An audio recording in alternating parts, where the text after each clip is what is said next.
Good morning, everyone, and welcome back to my channel. Hope everyone's having a great start to the weekend. I just got back from Marco Island. I was down there with family, just hanging out for the weekend, and I was able to stop by a local coffee roaster down there, which I was super excited about, called Acopio or Acopio. They're a Colombian specialty coffee shop. This one here is their pink bourbon. It is co-fermented with passion fruit, so really excited to give that a try after I'm done doing the Philly coffee, um, Philly coffee that I picked up during the holidays. So really excited to give that a try.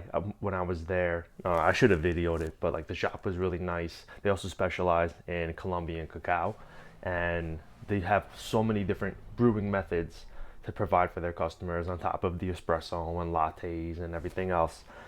Food was fantastic. We ordered empanadas and this like cheese bread. I forgot what it's called, but that was great. So it was a great time down there.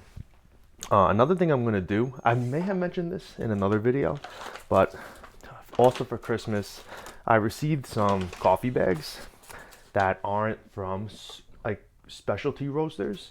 They're kind of store bought, and I honestly never tried store bought coffee before outside of like your typical Illy or Cafe Bustelo.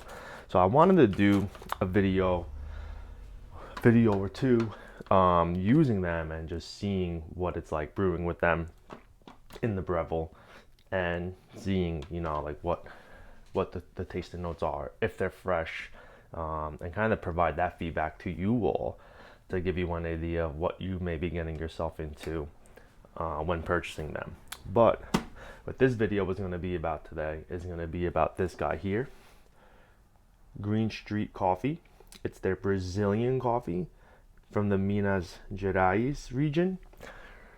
I'm excited to try it. It's a light roast, and I haven't had my cup of espresso to start the day today, so I'm excited to get that grinded up and pour it out after brewing it and experiencing it with you all. So let's get going. All right. If you see this wire, that's just for my microphone, so please don't mind it. It's such a pain in the butt to get set up, so I don't want to take it off and then try to put it back on for the next 10 minutes. But I've never tried Greenstreet Coffee before. I don't even know where in Philly it is. Let's see. I don't even know. But when I got that for Christmas, I was so excited to give it a try. So I wanted to jump into this bean now, because initially what I wanted to do was I had two different reanimator coffees, which were the last two videos that I've done, and I was going to try them both as a French press and AeroPress and compare it to the espresso and see what the differences are and if I can pull more of the tasting notes out of it. But seeing that we're getting close to that month past roast date, I wanted to get going and get these all reviewed before we get to that one full month after roast. So I wanted to jump ahead and get this done. Let's see. God, it smells really nice.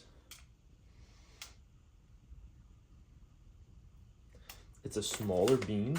I'll show you guys. Yeah, definitely a light medium roast. It's a smaller bean, so I am going to probably grind this on the 7 setting, which it's on right now.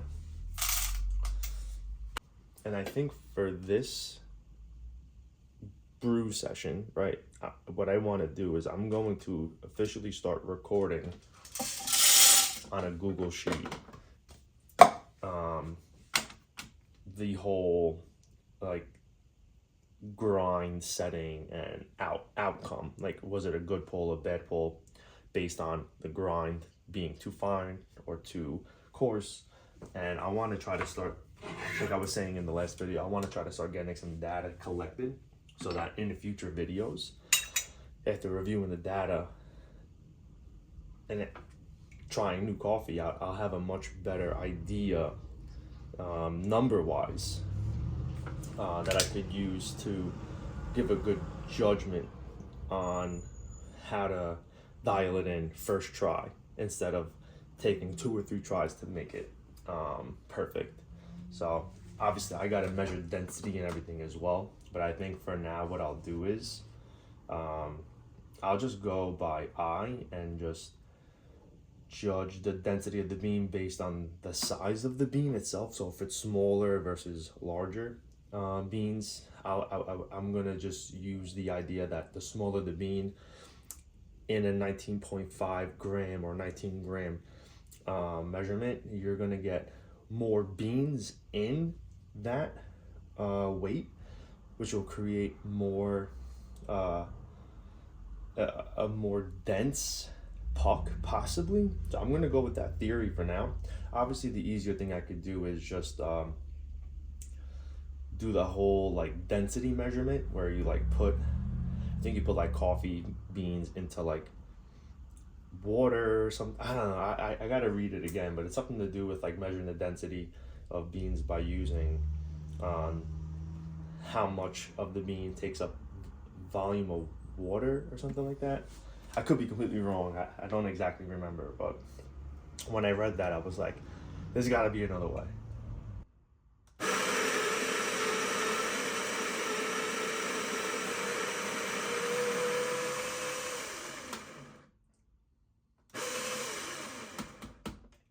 Okay. So the smell is great. The tasting notes it provides is creamy, floral, and caramel. So much more broad tasting notes as opposed to the ones that I was getting where it was like cherry coke and passion fruit. So I may be able to create my own specific tasting note based off of those provided. And I guess now that I'm realizing I shouldn't have even looked at this to give my own actual experience of what I'm tasting and smelling. But it's a very, very nice aroma. I do enjoy the smell. Creamy floral caramel.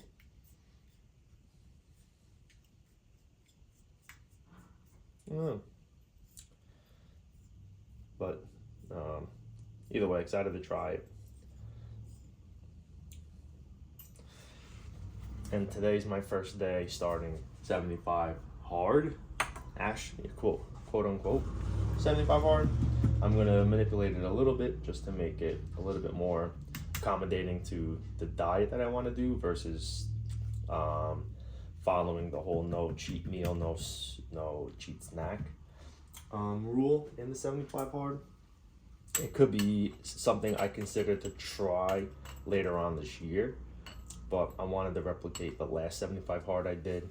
Maybe it's considered 75 medium in that case, just because it was a little more manageable, and I just wanted to be more committed to it. So I thought the idea of eating 6 days straight, no snacks or anything, and then having one day where I have one cheat meal or a cheat snack, I thought was sufficient enough to continue being motivated and dedicated to the program. So I'm gonna continue that again for this 75 hard. The overall goal for myself is to do 4 75 hards this year, so like 1 a quarter pretty much.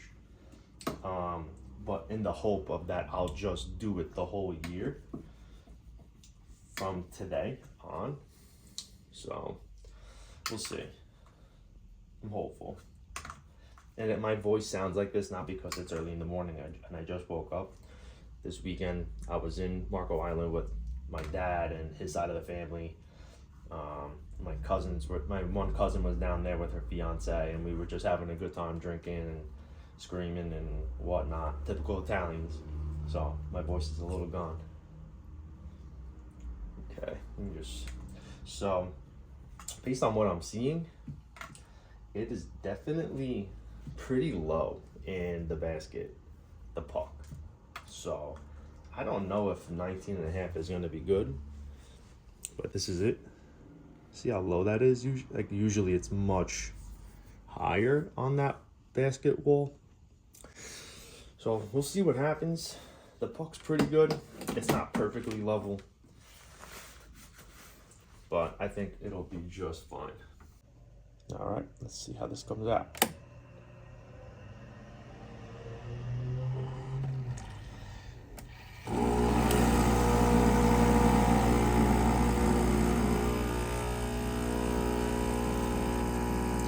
All right, a little too fine.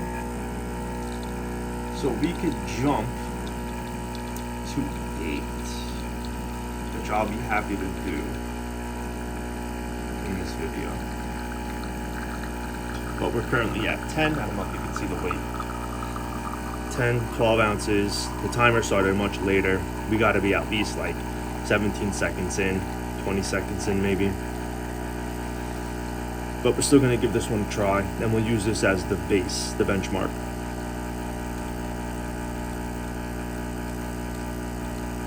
All right, coming close to that 38. I'll stop it now. We got 38.6. So this is it here. Smaller head of crema, but we're gonna try this, and then what I'll do is I'll jump to the next pull with the puck prepped. Yeah, you definitely get caramel, I feel.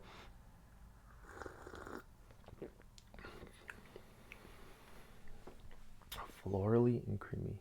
It's definitely creamy.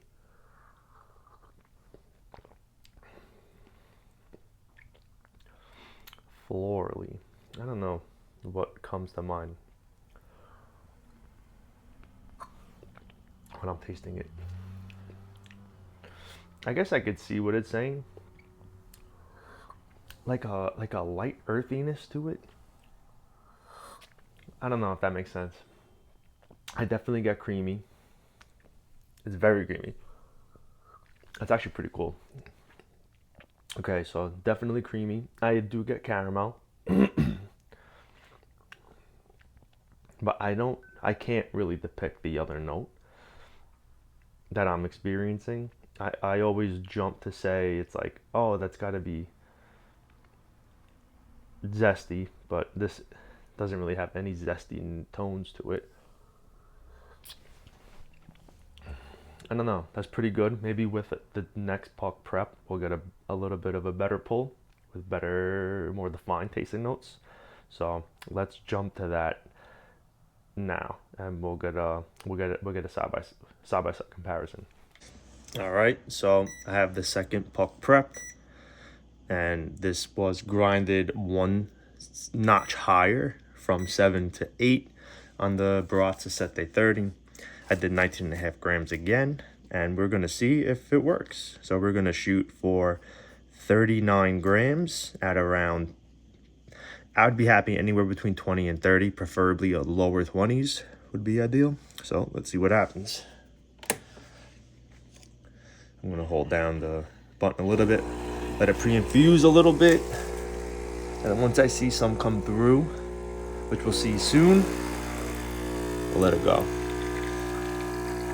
All right, 10 grams in at 5 seconds. Oh, spraying a little. 20 grams at 12. This is looking better. Little messy, but 30 grams at 17. And we're gonna stop it right now. All right, a little higher than I wanted, but we're at 40.3 grams at 23 seconds. Let me just clean up a little bit. All right, so this is it here. The head of crema looks roughly the same. But let's give it a try. Smells similar. You get more of that florally smell.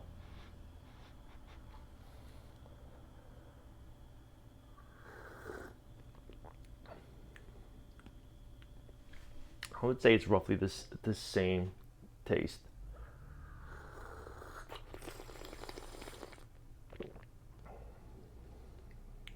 I would say it's more florally this time.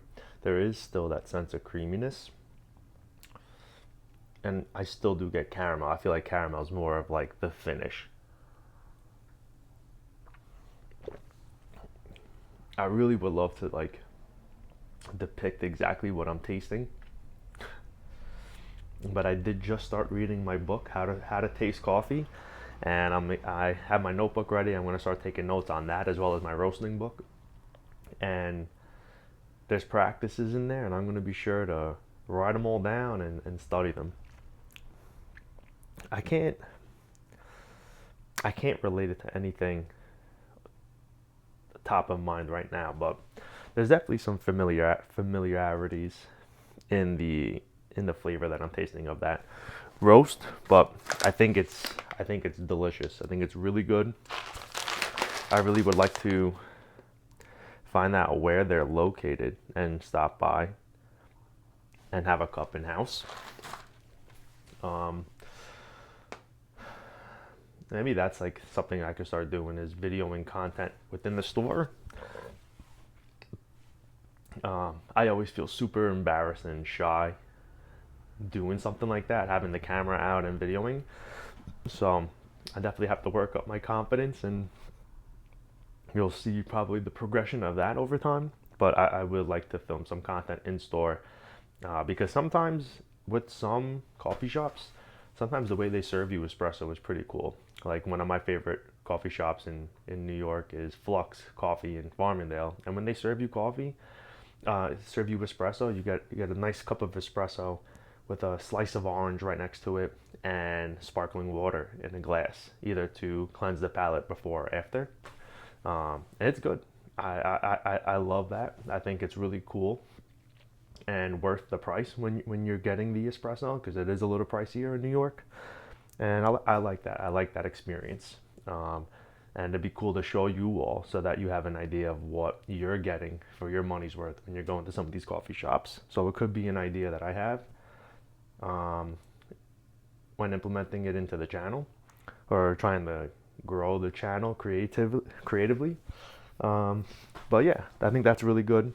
The next one I'm going to try is going to be, which one is it? I think it's going to be this guy. It's a washed coffee. So excited to try it. And I'll probably have that filmed tomorrow. And I'll get some more videos cranked out for you all to watch for this year. It's currently January 13th, I believe. So you're going to see this probably in February. That's fine. I want to make sure I have a bunch of content for you guys this year. I want to stay consistent on my Friday, or at least weekend uploads, weekly uploads. I want to have something for you all as consistently as possible and as frequently as possible. So stay tuned. There's more to come. Maybe some coffee shop visiting when I'm traveling this year. So excited to have you all join me for the journey. Thank you all again for watching as usual, and I'll see you all next time.